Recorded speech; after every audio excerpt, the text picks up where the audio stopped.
are back. And getting clear on a lot of things is important in life. But another thing that a lot of people don't think about as part of their finances is credit and understanding, being really clear on what's on your credit report, what's important on your credit report.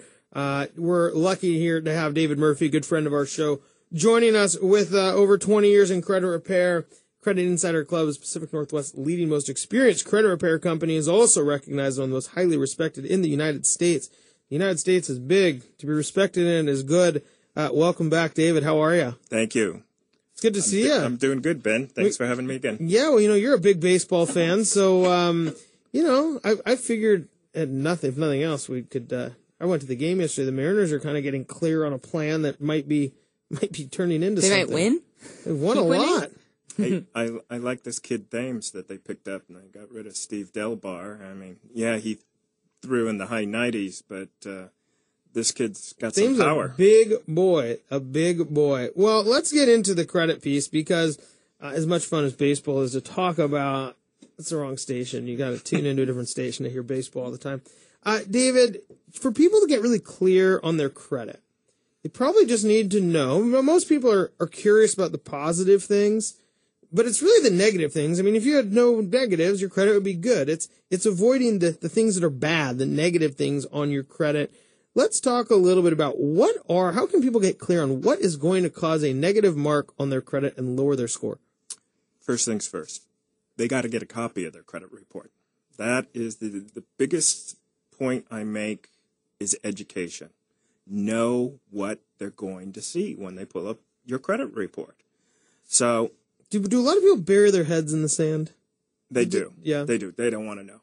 I mean, it's there. And the problem with that is that by burying your head in the sand, you're not going to know what they're going to tell you as soon as they pull it up. Okay? We want to prep you ahead of time. Okay? If you're thinking about buying a house, pull up your credit report 6 months in advance. At least, yeah.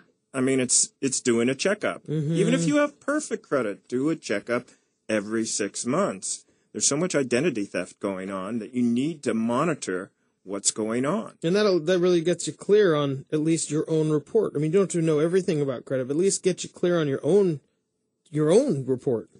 An example is an Experian report. If you get a copy of the Experian report from the source, from them, www.experian.com, you pay or you get it for free because you've been turned down. You look in the back, they have a lot more information than they should, meaning you can find your driver's license number, your cell phone numbers, who you've worked for.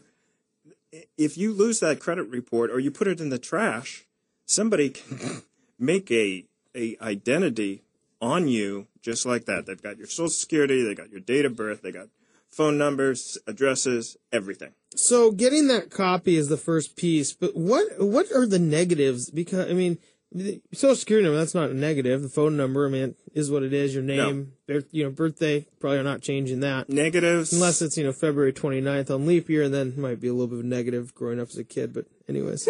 Negatives are like late pays, collections, judgments, tax liens, charge-offs, foreclosure, repo, defaulted student loan, bankruptcy, accounts included in bankruptcy. They even used to have divorce in there as a negative. Really? That would show up as a public record. So, it really depends how old these negatives are or how new. If you're talking about something that just happened here, August 2012, that is a fresh hit. Parking ticket downtown, Alliance 1, that's going to be a 50-point hit on your credit report. Unpaid or paid, it's still 50 points. My advice is if you've got a collection, pay it off. Zero it out. So collections is one of those big ones. That's really easy to see. I mean, there's a collections section, right? Well, it depends which credit report you're pulling up. I mean, TransUnion, Experian generally put the negatives up front. Equifax, it can be filtered, through the entire credit report. If you're purchasing a mortgage report, they may have it open, closed, and derogatory. So it really depends on the format. So the collections, I mean, that's something to look at. You mentioned late pays and the age of them. I mean, if you missed a payment last month, that's a bigger difference than 2 months or 3 months or 4 months ago even. I'll tell you, if you've missed a payment within the last year, that has more weight than if it was 3 years ago. Mortgage companies do not want to see any 30, 60, or 90-day lates, and they don't want to see any mortgage lates, period. Big things, foreclosure, repossession, meaning the repo man, whether you took it back to the dealer or whether they came and got it in the middle of the night. For repo is repo. That's a big hit, too. You're not going to be able to buy a new car with a repo on there. You're not going to be able to buy a new house with a foreclosure on your credit report, at least for 2 years. Yeah. So when you start looking at those, these become really difficult to it's a time game, isn't it? I mean, it's difficult to get off your credit report if it's fresh, because you're not forcing anybody to go down to the basement of the building and dig you up on microfiche or however they keep their records now. Probably not on microfiche, but I'm just guessing. And the other thing is, if the item's been paid, then it's not cost effective for them to do the paperwork that we're going to employ. Mm-hmm. If you owe them money, they're going to take the 5 minutes to fill out the paperwork and send it back into the credit bureaus, compared to if you satisfied the debt, then it's not cost efficient for them to do the paperwork. They can't generate any more cash flow out of the deal, so it's not worth their time. What about charge-offs? I mean, maybe explain what is a charge-off, and then how does that affect your credit? Charge-off is when you have a credit card, bank card, American Express, Visa, MasterCard, and you don't pay that card. And you stop making payments. Eventually, it's going to go 30, 60, 90, 120, and then you're going to have a 4 to 5 month gap, and then they're going to write it off as a bad debt. At that point, your credit is toast. It is a big hit. I mean, it's 75 to 100 points. And how long is that? Well, that's going to stay on for 7 years, like everything else. However, at some point, if you're trying to buy a home, they're going to want to see that zeroed out, paid off. They're going to want you to pay off that charge-off prior to buying a home.